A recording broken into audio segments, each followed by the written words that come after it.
Sometimes the person you're praying for is the very person God is trying to remove from your life. And the hardest part is that you don't realize it at first. You convince yourself it's love, you call it destiny, you hold on tighter believing that if you just try a little more, everything will fall into place. But deep inside, beneath all the emotions and hope, there's a quiet voice whispering to you that something isn't right, that this connection is bringing more confusion than peace, more heaviness than comfort. And maybe, just maybe, what feels like something you're meant to hold on to is actually something you're being protected from. And that realization, it doesn't come easily. Because when your heart is involved, logic becomes quiet. You start ignoring signs you would normally never accept. You justify behaviors that hurt you. You silence your intuition just to keep the connection alive.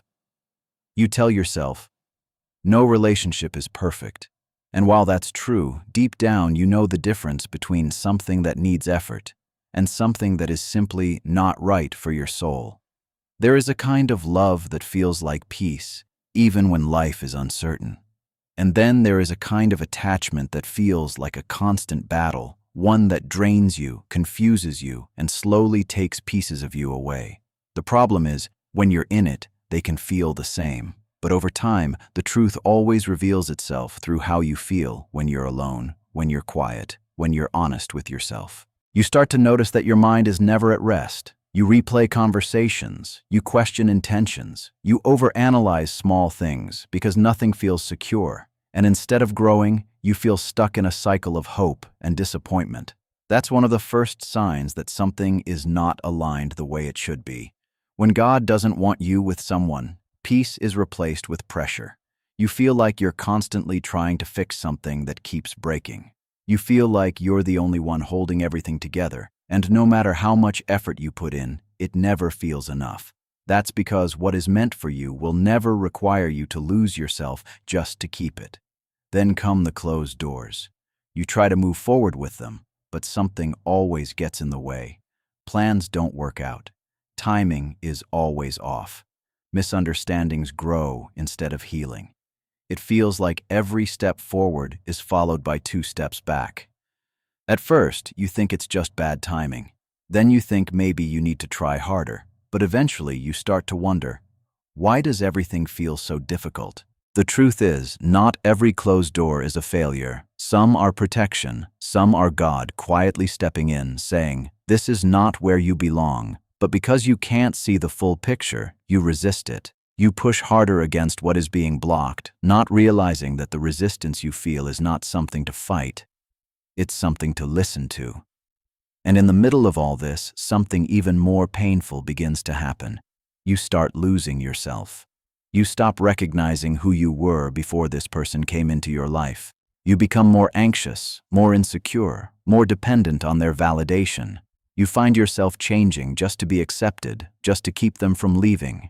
You give more, you tolerate more, you forgive more than you ever thought you would. But love is not supposed to make you feel like you're not enough. Love is not supposed to make you question your worth. And yet, here you are, slowly becoming someone you don't recognize, all in the name of holding on to something that doesn't feel right. That's not love growing. That's you shrinking. Another thing that happens when something isn't meant for you is that the signs become impossible to ignore, but only after they've already hurt you. At the beginning, the warnings are soft, a feeling, a hesitation, a moment where something feels off, but you brush it aside because your feelings are strong and you want it to work. You focus on the good and minimize the bad. You tell yourself it's just fear or overthinking or past trauma. But the longer you ignore those signs, the louder they become. What once felt like a small doubt turns into a deep unease. What once felt like a minor issue becomes a recurring pattern. And before you know it, the thing you ignored is the very thing that breaks your heart. Not because you weren't strong enough, not because you didn't try hard enough, but because it was never meant to be held onto in the first place. And sometimes the only way you finally understand that is through pain. Pain has a way of opening your eyes when nothing else can. It forces you to see what you didn't want to see. It forces you to feel what you tried to avoid, and while it hurts deeply, it also carries a truth that can set you free if you're willing to accept it. Then comes the moment that changes everything. The moment where you stop fighting, you stop chasing, you stop trying to force something that refuses to stay, and instead, you let go. At first, it feels like loss. It feels like you're giving up on something that meant so much to you. It feels like you're walking away from something you once prayed for. But slowly, something unexpected begins to happen. You start to feel lighter. The constant overthinking begins to fade. The emotional weight you've been carrying starts to lift. You find moments of peace that you haven't felt in a long time. And for the first time in a while, your heart feels calm instead of confused. That's when you realize something powerful. Letting go didn't break you, it saved you. Because what is truly meant for you will never require you to beg for love, to chase for attention, or to sacrifice your peace. What is meant for you will come with clarity, not confusion. It will build you, not drain you. It will feel right, not just in your emotions, but deep within your soul. And maybe that's the lesson in all of this. Not every person you love is meant to stay. Some come into your life to teach you, to show you what you deserve and what you should never accept again, to help you grow into someone stronger, wiser, and more aware of your own worth. They are not mistakes. They are lessons wrapped in emotions. And once the lesson is learned, they are meant to go. So if you're holding on to someone right now and everything inside you feels heavy, confused, and uncertain, take a moment to be honest with yourself. Is this bringing you peace, or is it slowly taking it away? Because God doesn't take something away to leave you empty. He removes what's not right to make space for what is. And even if you don't understand it now, even if it hurts more than you can explain, one day you will look back and realize that what felt like rejection was actually protection, that what felt like an ending was actually a redirection, and that the love you were holding on to was never meant to be your forever. But the peace you find after letting go, that was always meant for you. And even after all of this, there are still deeper truths that reveal themselves. Things you only begin to understand once you've gone through the letting go, once you've felt both the pain and the peace that follows it. After everything ends, after the distance is created, after the silence replaces the constant noise of thoughts and emotions, something begins to shift inside you. It doesn't happen all at once. It's slow, quiet, almost unnoticeable at first. But day by day, moment by moment, the fog starts to lift, and for the first time in a long time, you begin to see clearly. Clarity is a strange thing. When you're in the middle of a connection that isn't meant for you, clarity feels impossible. Your emotions are too loud, your hopes are too strong. Your fear of losing the person is greater than your willingness to see the truth. So instead of seeing things as they are, you see them as you want them to be. You hold on to potential instead of reality. You focus on the few good moments and use them to justify all the pain that surrounds them. But once you step away, once that emotional intensity begins to fade, reality starts to speak. You begin to remember things differently, not through the lens of love, but through the lens of truth. You remember the conversations where you felt unheard, but you told yourself, maybe they didn't mean it like that. You remember the times you were hurt, but you minimized it because you didn't want to create conflict. You remember the moments when something felt off deep inside your chest, but you ignored it because you were afraid that listening to that feeling would cost you the relationship. And now, looking back, you realize it wasn't small. It was never small. You just made it small so you wouldn't have to face what it really meant. That's one of the hardest parts of clarity. It shows you not only what the other person did, but also what you allowed. It shows you the ways you abandoned your own feelings just to keep someone else in your life. It shows you how many times you chose temporary comfort over long-term peace. And that realization can hurt, not because you're weak, but because you cared. You cared enough to stay. You cared enough to try. You cared enough to believe that things could change. But clarity teaches you something important. Caring is not the same as being aligned. Love is not the same as compatibility. And effort, no matter how strong it is, cannot force something to become right if it was never right to begin with. As this awareness grows, you start connecting dots you never connected before. You see patterns. You notice how the same issues kept repeating themselves, just in different forms. You realize how you were always the one trying to fix things, always the one trying to understand, always the one carrying the emotional weight. You begin to see that what you once thought was normal relationship struggle was actually imbalance, was actually you giving more than you were receiving. And the most powerful part? You stop romanticizing the past. You stop replaying only the highlights and ignoring the reality. You stop telling yourself, but it wasn't always bad, as a reason to go back. Because now you understand that something doesn't have to be bad all the time to be wrong for you. Even something that feels good in moments can still be harmful overall. That shift in perspective changes everything. Because now, instead of missing them blindly, you start understanding why it had to end. You begin to accept that what you were holding on to was not the person as they truly were, but the version of them you created in your mind, the version you hoped they would become, the version that matched your expectations, your dreams, your idea of what the relationship could be. But reality is not built on potential. It's built on consistency. And clarity teaches you to value what is real, not what is imagined. Another thing that happens in this phase is that your intuition becomes stronger. That quiet voice you once ignored, it becomes louder, clearer, more trustworthy. You start to recognize that it was always there, trying to guide you, trying to protect you. But you chose not to listen because your emotions were stronger at the time. Now, you begin to respect that voice. You begin to understand that it doesn't come from fear. It comes from awareness. And as you reconnect with that inner guidance, you build a deeper trust with yourself. You realize that you are capable of knowing what is right for you, of sensing what aligns with your peace and what disturbs it. And that self-trust becomes one of the most valuable things you gain from the entire experience. Because once you have it, you don't lose yourself the same way again. Clarity also brings a certain kind of closure that no conversation ever could.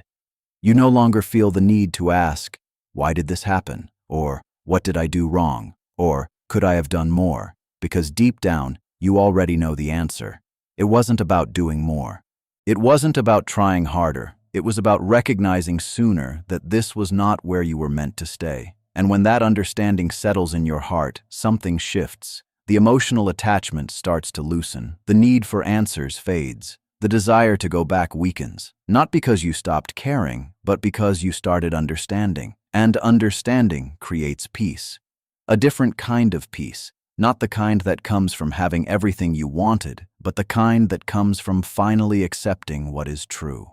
You begin to feel grateful, not for the pain, but for what it revealed to you. You begin to appreciate the lessons, even if they came in a form you never asked for. Because now you see how much you've grown, how much more aware you are, how much stronger your sense of self has become. And maybe the most powerful realization of all is this: you didn't lose them. You found yourself. You found your standards. You found your boundaries. You found your voice. And most importantly, you found your clarity. And once you truly see something for what it is, you can never unsee it. That's why going back no longer feels the same. That's why the idea of reconnecting doesn't hold the same power it once did. Because now, you're not looking through the lens of emotion, you're looking through the lens of truth. And truth doesn't confuse you. It doesn't pull you in two different directions. It doesn't make you question your worth. It sets you free. So what once felt like loss becomes understanding. What once felt like confusion becomes clarity. And what once felt like something you couldn't live without becomes something you're finally strong enough to walk away from. Not with anger, not with regret, but with a quiet, powerful sense of peace that comes from finally seeing everything exactly as it was meant to be seen. When someone who once occupied so much space in your heart and mind is no longer there, the silence can feel overwhelming. At first, it doesn't feel like freedom. It feels like emptiness. The pattern of checking your phone, thinking about them, replaying memories, it's suddenly gone, and you're left alone with your thoughts in a way you haven't been for a long time. And that's the part most people try to escape, because being alone after losing someone doesn't just mean missing them. It means facing yourself. It means sitting with the emotions you've been avoiding. It means feeling the weight of everything you ignored while you were busy trying to make the relationship work. It means confronting the parts of you that you silenced, the needs you pushed aside, and the boundaries you didn't set. But as uncomfortable as that feels, this is where something powerful begins. Because in that space, in that silence, you are given something rare: the opportunity to rebuild your relationship with yourself. At first, it's not easy. You might feel lost, like you don't even know who you are without that person. Your routine has changed. Your emotional focus has shifted. The energy you once poured into them has nowhere to go. And that can feel confusing, even scary. But slowly, if you allow yourself to stay present instead of running back to what's familiar, you begin to rediscover yourself in ways you didn't expect. You start noticing the things you neglected, the hobbies you stopped making time for, the goals you put on hold, the passions you slowly abandoned because your attention was always somewhere else. And little by little, you begin to return to them, not because you're trying to move on quickly, but because you're naturally coming back to who you were before you lost yourself in someone else. You start spending time alone, not in loneliness, but in reflection. You begin to understand your thoughts instead of distracting yourself from them. You start asking deeper questions. Why did I accept certain things? Why did I ignore what I felt? Why did I give so much without receiving the same in return? And the answers don't come all at once, but when they do, they change you. Because you begin to see that the relationship didn't just reveal who the other person was, it revealed parts of you that needed healing. It showed you where you overgave. It showed you where you sought validation. It showed you where you were afraid to walk away, even when you knew something wasn't right. And instead of judging yourself for it, you begin to understand it. You begin to treat yourself with compassion instead of criticism, because you realize you weren't weak. You were just trying to love, and there is strength in that, even if it was misplaced. As this understanding grows, something inside you starts to shift. You begin setting boundaries, not just with others, but with yourself. You stop allowing yourself to settle for things that disturb your peace. You become more aware of what drains you and what fulfills you. You begin choosing yourself, not in a selfish way, but in a healthy, necessary way. You start saying no to things that don't align with you. You stop chasing people who don't choose you. You stop over-explaining your worth, over-proving your value, overextending your energy. Because now, you understand something you didn't fully understand before. The way you treat yourself teaches others how to treat you. And for the first time, you're not willing to accept less than what you deserve. This is where your self-respect begins to rebuild. Not loudly, not all at once, but quietly, in the choices you make every day, in the way you speak to yourself, in the way you protect your peace, in the way you walk away from things that don't feel right, even if a part of you still wants them. And as your self-respect grows, so does your confidence. Not the kind of confidence that seeks attention or validation, but the kind that comes from knowing who you are, from being grounded in your own worth, from no longer depending on someone else to feel complete. You begin to enjoy your own company, and that changes everything. Because when you are comfortable being alone, you no longer tolerate connections that make you feel lonely. You no longer chase because you're not afraid of being by yourself. You no longer settle because you know what it feels like to have peace on your own. And that peace becomes your standard. Another powerful transformation that happens during this phase is that you begin to forgive, not just the other person, but yourself. You forgive yourself for the times you ignored your intuition. You forgive yourself for staying longer than you should have. You forgive yourself for believing in something that didn't turn out the way you hoped. And that forgiveness is important, because without it, you carry guilt. You carry regret. You carry the weight of the past into your future. But when you forgive, You release. You free yourself from the version of you that didn't know better, and you allow the new, more aware version of you to grow without being held back. And that's when healing truly begins. Not when the pain disappears, but when it no longer controls you. Not when you forget what happened, but when it no longer defines you. You start to feel stronger, not because you went through something painful, but because you came out of it with a deeper understanding of yourself. You begin to trust yourself again, and that trust is everything. Because once you trust yourself, you make better choices. You listen to your intuition. You walk away sooner from what doesn't feel right. You protect your energy in ways you never did before. You become more intentional with your life, more selective with your relationships, more aligned with your purpose. And maybe the most beautiful part of all of this is that you realize you were never incomplete. You were never missing something. You just gave too much of yourself to someone who couldn't hold it. And now, you've taken it back, stronger, wiser, more aware. You are no longer the person who tolerates confusion.